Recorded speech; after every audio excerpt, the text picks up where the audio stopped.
Bonjour à tous, je vous souhaite la bienvenue dans Passe-moi le bic, le podcast du Business Innovation Center de Montpellier Méditerranée Métropole. Je m'appelle Bastien et cette saison, c'est moi qui vais vous ouvrir les coulisses des startups. Suivez-moi, je vous emmène à la rencontre des start-upers qui vont partager leurs aventures, leurs challenges, leurs difficultés, leurs plus gros défis, mais aussi les secrets qui ont fait décoller leur entreprise. Mon objectif ? Vous aider à mieux décrypter l'écosystème startup et vous donner toutes les clés pour réussir votre projet. Bonne écoute. On ne naît pas entrepreneur, je pense. Ça va être la licorne, si possible. Au tout départ, je voulais me débrouiller tout seul.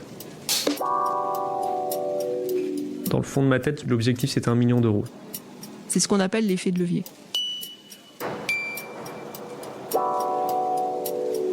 Passe-moi le bic. Dans les coulisses des startups.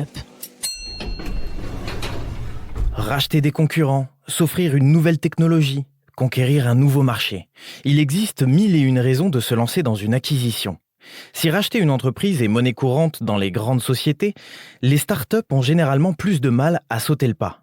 Pourtant, l'acquisition peut offrir de nouvelles opportunités et de nouveaux marchés aux entrepreneurs. Dans ce nouvel épisode de Passe-moi le bic, j'ai le plaisir de recevoir Pascal Magnier. Il y a 2 ans, il a cédé sa start-up pour intégrer un groupe qui s'est développé à l'international grâce à une véritable stratégie centrée sur l'acquisition. Il partage aujourd'hui son expérience avec nous. Et en fin d'épisode, nous ferons le point sur cette question avec Isabelle Prévost, la directrice du BIC de Montpellier. C'est parti.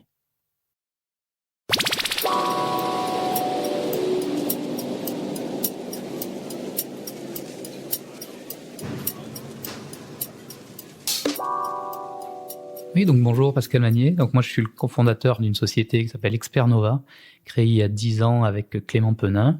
On propose un logiciel de gestion de l'innovation qui permet de cartographier les big data scientifiques, qui sont les experts, quels sont les réseaux de collaboration, comment cartographier un écosystème d'innovation. Et on a cédé la société en juillet 2018 pour entrer dans un groupe qui a une énorme activité en termes d'acquisition, puisqu'il y a eu plus de 16 acquisitions au cours des 5 dernières années.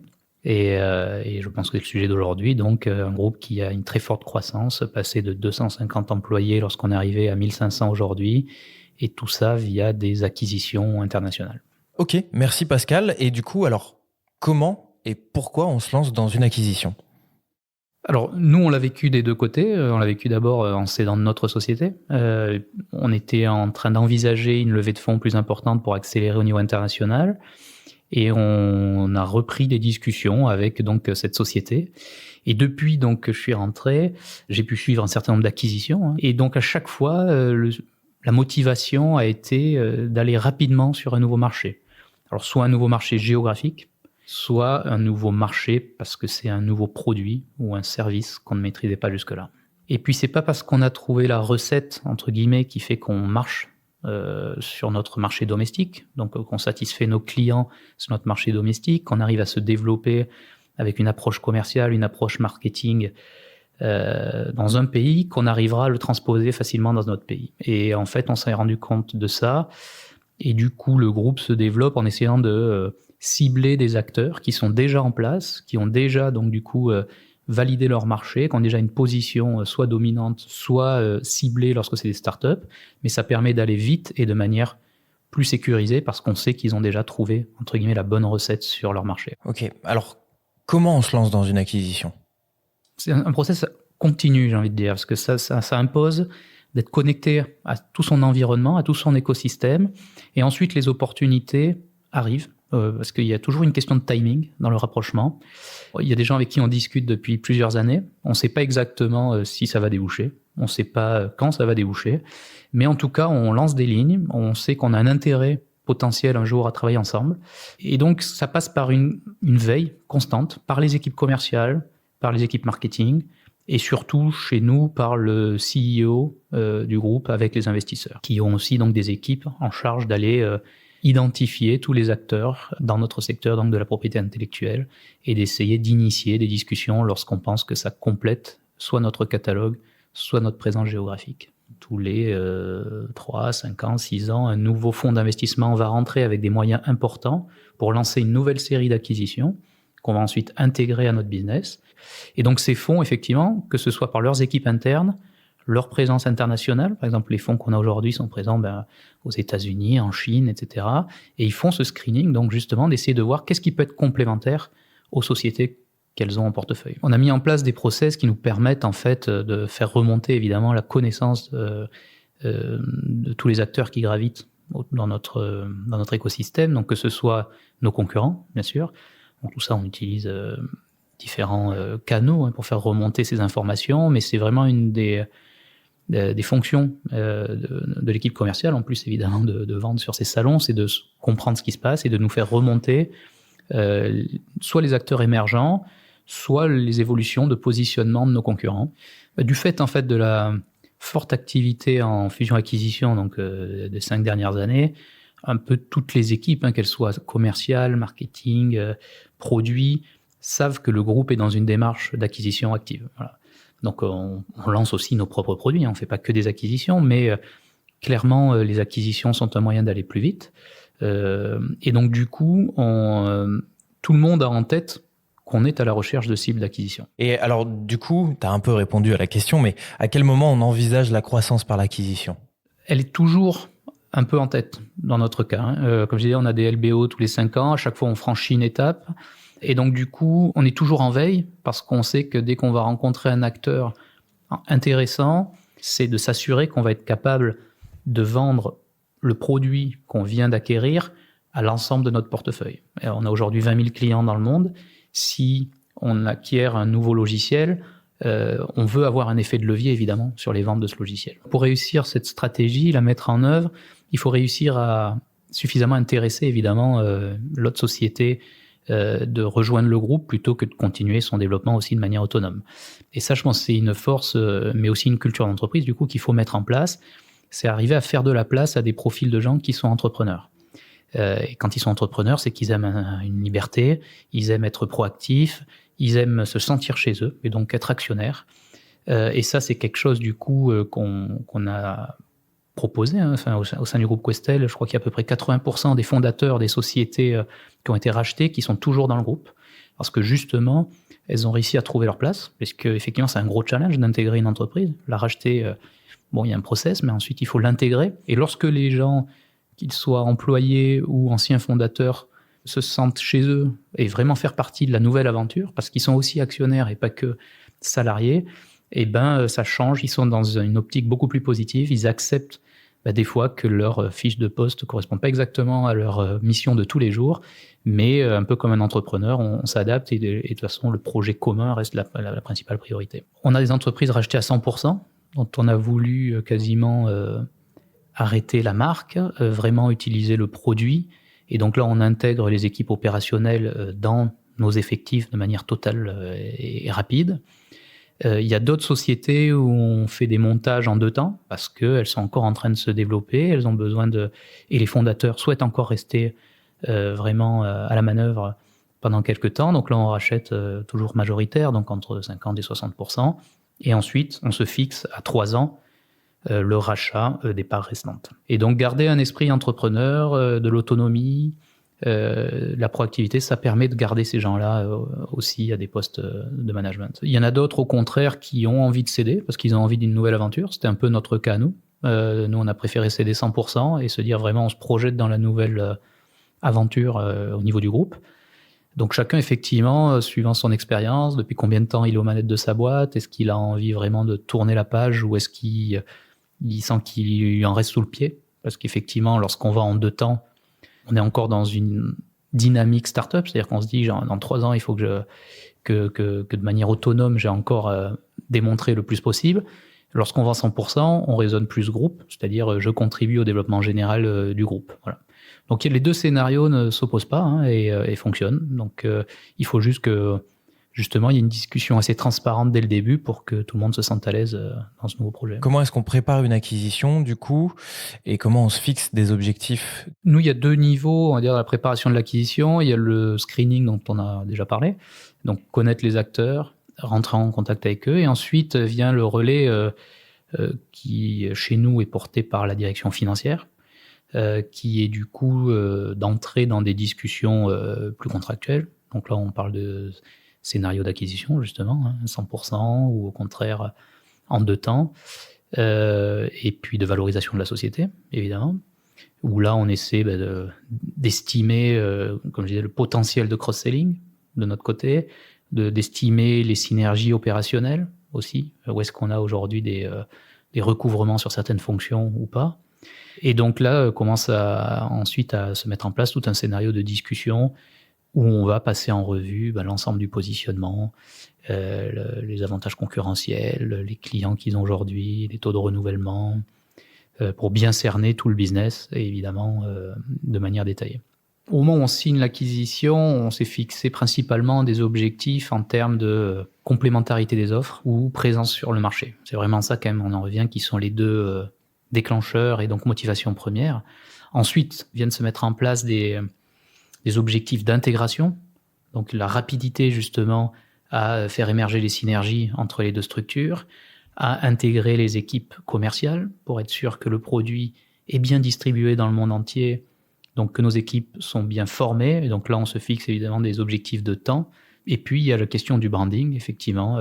Est-ce qu'on souhaite que la marque reste indépendante, autonome, ou est-ce qu'on considère que cette marque doit être intégrée plutôt dans une business line déjà existante et donc changer éventuellement de marque? Les étapes de l'acquisition et de la négociation. On est sollicité par des banques d'affaires, par des fonds d'investissement, voire par les fondateurs eux-mêmes de sociétés, lorsqu'ils sont dans une démarche de cession.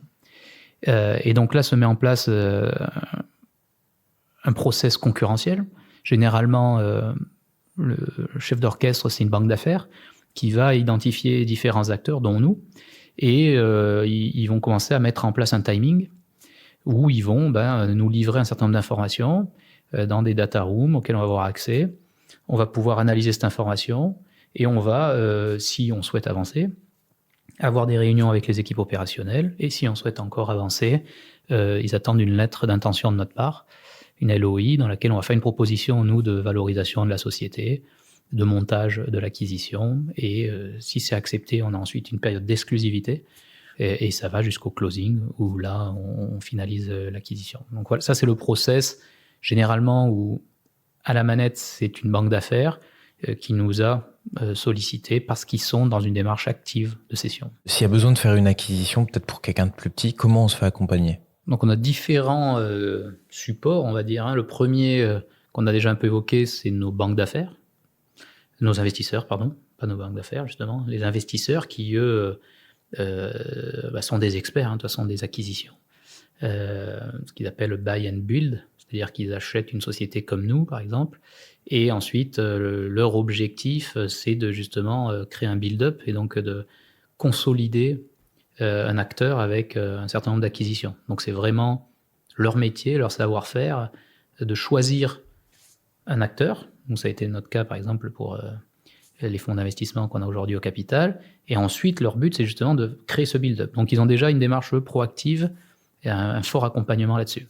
Ensuite, lorsqu'on arrive sur des sujets plus techniques, il y a 2 types d'acteurs. Il y a les banques d'affaires, qui vont être des intermédiaires justement pour orchestrer le positionnement stratégique, la valorisation, l'information financière autour des sociétés.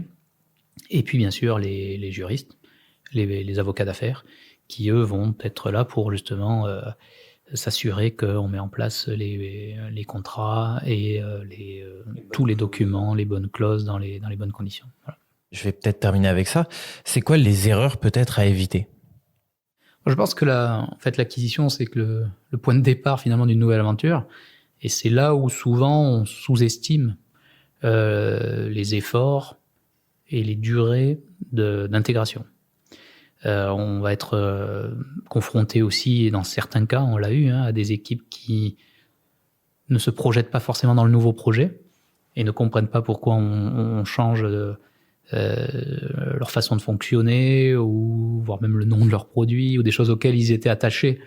Je pense que c'est surtout sur la durée d'intégration sur lesquelles on a pu réajuster, on va dire, nos objectifs. Là où aussi, des fois, on surestime notre capacité à faire de la vente croisée. C'est-à-dire qu'il faut le temps que les forces de vente, qui sont elles-mêmes constituées de l'ensemble des commerciaux venant d'acquisition, toutes ces forces de vente ont besoin d'être formées à l'ensemble de nos offres. Et du coup, le cross-selling, donc la vente croisée avec les nouvelles offres, des fois prend plus de temps que, évidemment, celle qui était anticipée initialement. Merci Pascal d'avoir partagé ton expérience avec nous. Restez avec moi. J'ai maintenant rendez-vous avec Isabelle Prévost qui va donner des conseils précieux à ceux qui veulent se lancer dans une acquisition. Isabelle Prévost, merci. Donc directrice du BIC de Montpellier. On vient d'entendre Pascal Magnier sur l'acquisition. Est-ce que tu peux nous faire un récapitulatif en fait des 4 points clés pour réussir une acquisition ? Oui, alors je pense qu'il faut d'abord bien définir les objectifs de l'opération. Comme l'a dit Pascal, qu'est-ce qu'on veut faire exactement ? Est-ce qu'on veut gagner des parts de marché ? Est-ce qu'on veut augmenter son chiffre d'affaires et faire du cross-selling ? Ou bien est-ce qu'on veut attaquer un nouveau pays de manière un peu plus simple, un peu plus sécurisée ? Donc il faut bien définir le but qu'on veut atteindre. Ensuite, évidemment, bien choisir sa cible. Ça, c'est une partie assez délicate. Avec qui on va se marier, ce qui passe par une phase d'audit. Il faut s'assurer aussi, ça c'est le 3e point, de la situation réelle de l'entreprise afin de payer le juste prix. Donc, il faut vraiment s'entourer d'experts qui vont pouvoir faire des due diligence, que ce soit juridique, que ce soit en social ou que ce soit en financier. Et puis, enfin, je pense qu'il faut discuter très rapidement avec la société qu'on va acheter, avec les fondateurs de la société qu'on va acheter, discuter très très vite de la future gouvernance. Quelles sont les motivations qui les poussent à vendre leur entreprise ? Quelles sont les motivations qui vont les pousser à rester ? Est-ce qu'ils veulent rester ? Est-ce qu'ils veulent prendre du recul ? C'est important de savoir pour pouvoir discuter avec eux de la période pendant laquelle ils vont rester ou de leur avenir au sein de la future entité. Et ne pas négliger le facteur humain, parce qu'il faut s'assurer que vraiment les deux cultures d'entreprise sont proches ou sont compatibles. Sinon, on va avoir de la perte en ligne. Et bien sûr, rassurer, parce que ces processus sont extrêmement anxiogènes pour les ressources humaines de part et d'autre.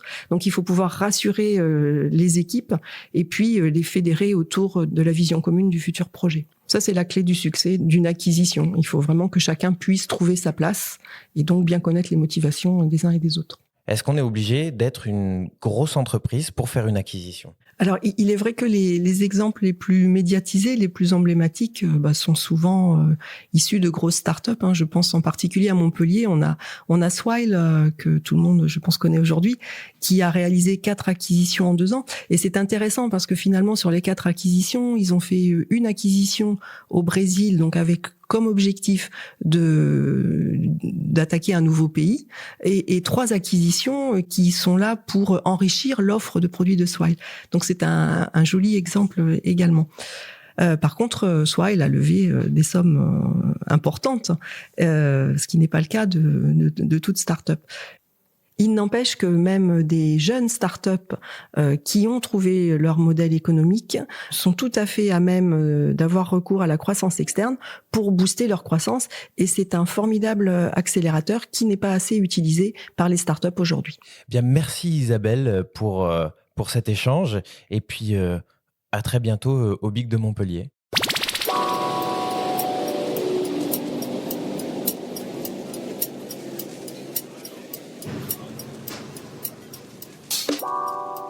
Il est déjà temps de vous quitter. J'espère que vous avez apprécié autant que moi cet épisode, que vous pouvez retrouver sur toutes les plateformes d'écoute. Si vous avez aimé ce podcast, n'hésitez pas à le partager autour de vous et à vous abonner sur votre plateforme d'écoute favorite. Vous pouvez également nous laisser un commentaire et des étoiles. Vous pouvez aussi nous rejoindre sur les réseaux sociaux du BIC de Montpellier et d'Entreprendre Montpellier pour poser vos questions et interagir avec nous. Je vous dis à très vite. Ce podcast a été produit par LFB Studio pour le BIC de Montpellier Méditerranée Métropole, réalisation Paul Angèle et Bastien Nicolaï.